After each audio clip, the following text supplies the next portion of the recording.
रायगड, महाराष्ट्रासह देश विदेशातील ताज्या बातम्या पाहण्यासाठी मॅक्स इंडिया लाईव्ह चॅनलला सबस्क्राईब करा आणि बेल आयकॉन दाबायला विसरू नका.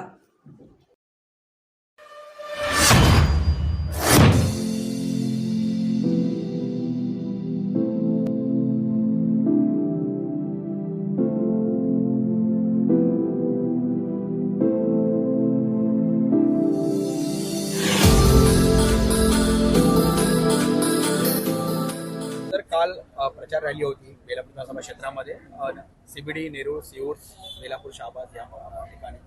आम्ही पत्रकारांनी स्वतः बघितलं तुमचं कधी न बंद राहणारं डे लाईट मधलं मनसे मध्यवर्ती कार्यालय आणि आता निवडणूक प्रचार कार्यालय महायुतीचं तुम्ही बाहेरून पाठिंबा दिला असेल तरी मनसेने ते काल बंद होतं एन दुपारच्या वेळेस. नक्की काय कारण होतं? कारण की पत्रकारांचा असा समज झाला की तुम्ही नाराज झाले, तुम्हाला त्यांच्या रॅलीमध्ये सामावून घेतलं नाही, त्यासाठी तुम्ही ते नाराजी नाटक खेळलेलं आहात. या संदर्भात तुमचं काय म्हणणं? नाही बघा, सगळ्यात महत्त्वाचं की आमचा पक्ष हा आदेशावर चालणारा पक्ष आहे आणि आदरणीय राजसाहेबांनी गुढीपाडव्याच्या मेळाव्याला बिनशर्त पाठिंबा महायुतीला जाहीर केला.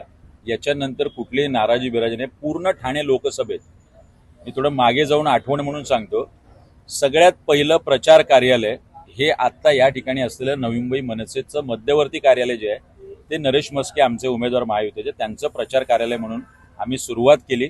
500 ते 1000 लोक रात्री 10 वाजेपर्यंत होते. नाटासाहेबांचे हस्ते केलं. त्यानंतर स्वतः नरेश मस्के सुद्धा या ठिकाणी आले होते. दोन्ही विधानसभेमध्ये ज्या भव्य रॅली झाल्या त्या दोन्ही भव्य रॅलीमध्ये नवी मुंबई मनसेचे जवळपास सर्व महाराष्ट्र सैनिक आपली 4 चाकी आणि 2 चाकी वाहनं घेऊन मोठ्या प्रमाणात होते.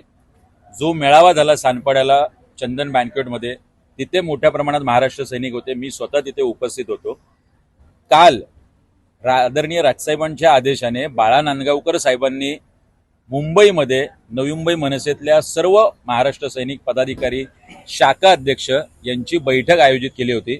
मागे आपण बघताय आमची 17ची सुद्धा एकाच वेळी तयारी चालू आहे. या बिनशर्त पाठिंबा या सगळ्या याच्यामध्ये पण प्रायोरिटी 17 तारखेला आदरणीय राजसाहेबांची सभा याची तयारी म्हणून सर्व पदाधिकारी आम्ही तिथे होतो. म्हणून पहिल्यांदा हे कार्यालय बंद होतं. जर कार्यालय बंद करायचं असतं तर आम्ही बॅनर काढला असता, आमची नाराजी असते तर आम्ही हा मंडप काढला असता. एक दिवस अगोदर हा मंडप पडला होता, ज्यावेळी ते चक्री वादळ थोडंसं आलं. परत आम्ही मंडप उभा केलाय, बॅनर तसेच आहेत, होर्डिंग तसेच आहे. त्यामुळे जी काही अफवा पसरलेली आहे ती आज पुन्हा एकदा नरेश मस्के इकडे आल्यानंतर आपण पाहिलं असेल की मोठ्या संख्येने कार्यकर्ते पदाधिकारी महाराष्ट्र सैनिक उपस्थित होते. त्यामुळे जे काही आपल्याला चालवायचं ते आम्ही चालू दिलं. आजच्या सगळ्या गोष्टीने कालच्या सगळ्या विषयावरती निश्चितपणे पडदा पडलाय, एवढं मात्र नक्की. मनसेचं नवी मुंबईमधून जे काही प्राबल्य आहे त्यानुसार महायुतीच्या उमेदवारांना किती मताधिक्य मिळण्याची शक्यता तुम्हाला वाटते? नाही, मला असं वाटतंय की ठाण्याबरोबरच नवी मुंबई आणि मीरा भाईंदर हा विषय आपण पाहता.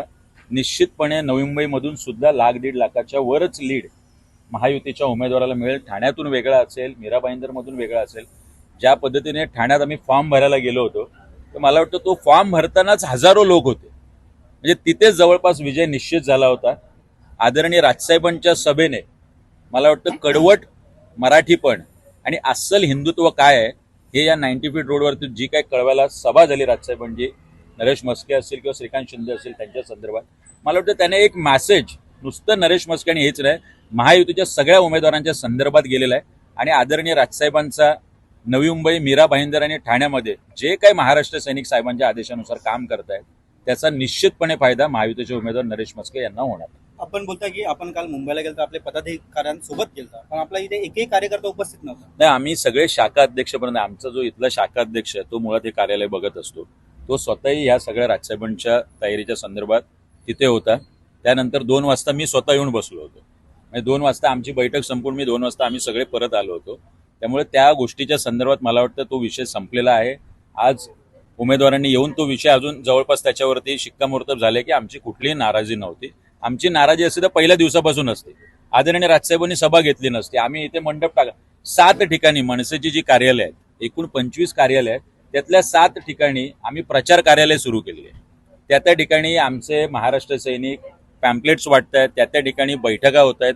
आजही हे झाल्यानंतर जुईनगरमध्ये ज्येष्ठ नागरिकांची एक बैठक संध्याकाळी 7 वाजता उमेदवारांच्या उपस्थितीत आम्ही आयोजित केलेली आहे. उद्यापासून काय आम्ही पहिल्या दिवसापासून मी म्हणतो की 3 तारखेला फॉर्म भरला आणि 4 तारखेला म्हणजे 18 तासात या प्रचार कार्यालयाचं उद्घाटन झालं, ज्याला 500 ते 1000 लोक इथे महाराष्ट्र सैनिक उपस्थित होते. थँक्यू.